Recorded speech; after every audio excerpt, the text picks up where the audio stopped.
Maybe you've heard or seen one of these brand new devices that's taking the airwaves by storm on your favorite digital mode.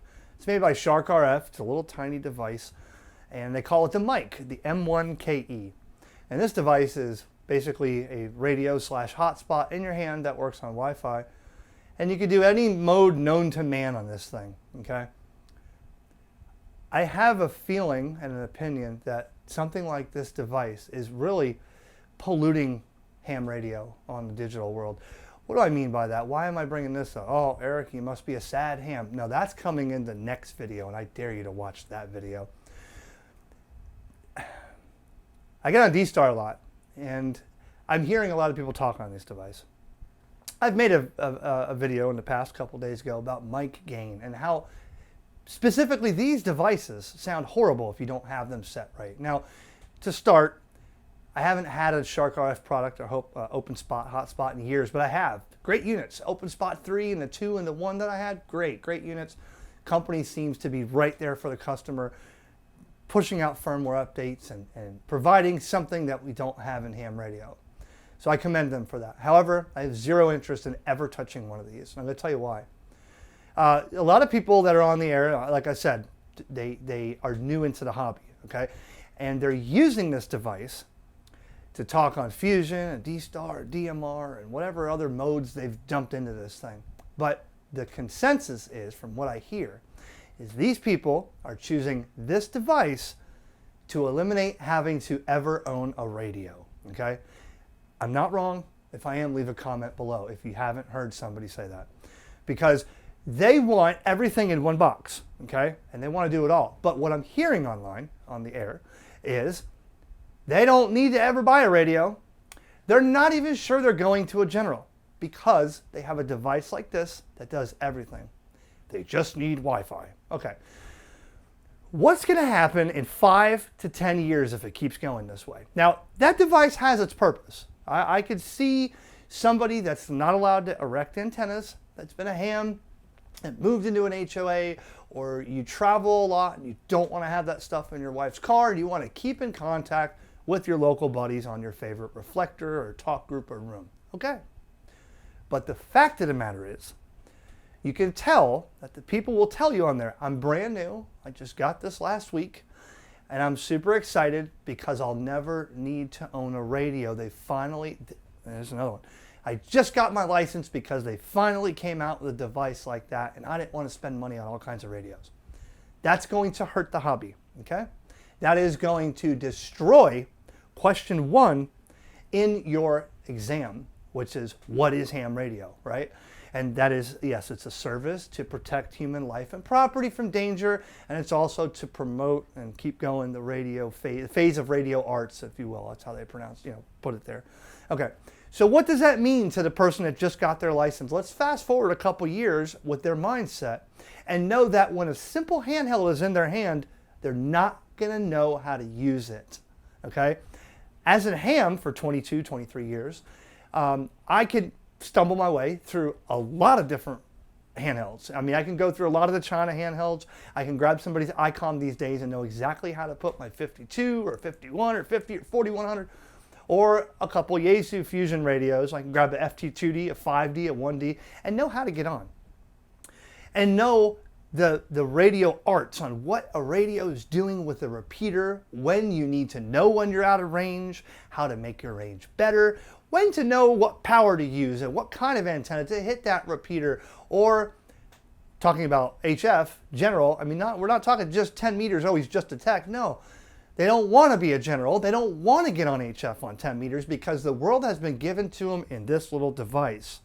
Now, a lot of them I've heard, and I'm not picking on you if I've talked to you about this on the air, a lot of them are new to the hobby. They don't know what mic gain is. They don't know how to set up. They don't know what a reflector and a talk group and a room and this and that is because they were just giving it to somebody. Can you program my M1KE? And now I'll sit on it and I'll never need to get a radio again. That's going to hurt the hobby. Now, you've seen that hurt other things in technology these days, like cell phones and all kinds of stuff. Everybody is just so apt to get an answer from AI. Nobody wants to do the work for it anymore. As a ham for 23 years, and you watching may have been a ham a lot longer, I feel that that has a place in the hobby, this little M1KE, but I don't think it should be offered to new people in the hobby. I don't think that people should have the mindset that says, hey, forget all that. I mean, listen, this device is $400. You can't say that you couldn't afford a radio, because there's a lot of radios that are under $400 that will do digital. You could even get a used D-Star handheld or radio, and probably a Chinese DMR radio, so you have two. Now, if you are into talking on 17 different modes, I got news for you. There's people out there that can't communicate on one mode, okay? But if you're into 17 modes and that's what you want to do, you know, you've had your life of ham radio, you've done it all, you just want to sit back and talk to your local fellows, fine, that's great. But if you're just getting into the hobby, I highly recommend that you understand what we do in ham radio. And I know that this is new and you may go that way, but don't, for the love of God in the ham radio, don't ever just assume that is where ham radio is going. You're terribly wrong. Number one, if you don't have Wi-Fi where you go, you can't use that device. Number two, I think it takes the fun out of certain modes. When D-Star first came out, I had way back, what was an ID80, or, well, the first radio I had that was capable of D-Star, and not in today's D-Star, was the IC V82. It was a 7-watt handheld with a 7-digit crystal display. And you could buy the D-Star chip and plug that in, but it was like twice the price of the radio, and there was no such thing as hotspots or repeaters back then. Around the area of the A91 or 92 AD I had with the GPS mic, you know, that meant something to get on D-Star and to check reflectors and to link and do, you know, different things you could do with it. And now it's all pressed into this box that is being told to you, work the world and forget buying a radio. And I want your comments below, because that will ultimately, not just the mic gain. Again, I'm all day, I'm on the radio and I hear it says M1KE SharkRF on their message and their audio. I gotta tell them, hey man, you're just way over modulated. And the first thing they say is, well, man, there's so many settings I don't know. I'm gonna have somebody look at it. So that's a big problem to preserve what we do in the hobby. And I just don't want it to be in 5-10 years. What is ham radio? There's a video coming in a couple days. I want you to comment on that video too. How would you describe ham radio? If it comes down to 10 years from now, hey, ham radio is you get a license real quick. You just need the technician.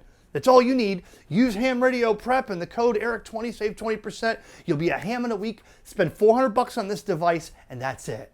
That's going to take away everything that we've done, learned, owned, operated, and built on ham radio by telling somebody in 5 to 10 years that this is ham radio in this box. Do you understand where I'm coming?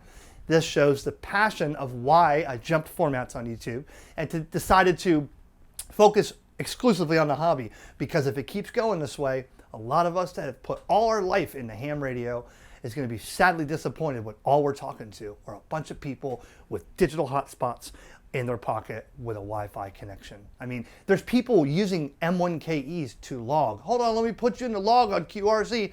Another video. QRZ is entirely out of date, needs to go away, and you need to check out World Radio League. But logging over a device, I mean, you might as well, I mean, at this point, we might as well just get on a ham radio with an app. You push the button, which is what, Doogie and some other ones. I refuse to use those. I will not use Zello to communicate into a ham radio network. I won't do it. But can you imagine 5 years from now? Hey, ham radio. Eric used to do this stuff on ham radio. He used to put up antennas and buy these radios. What a moron. Look what we got now. This is ham radio. I don't want it to come to that. So, hope you enjoyed this video. Leave your comments below, and I don't need to really say it. If you disagree and you don't like what I said, just leave. Never watch again. 7-3. Ham Radio Concepts is brought to you by HamRadioPrep.com. It's never been easier to learn about ham radio before you take the exam. And Ham Radio Prep makes it fun and guarantees your success. Visit HamRadioPrep.com. Use the code ERIC20 to instantly save 20% off every course you buy. Remember the name, HamRadioPrep.com.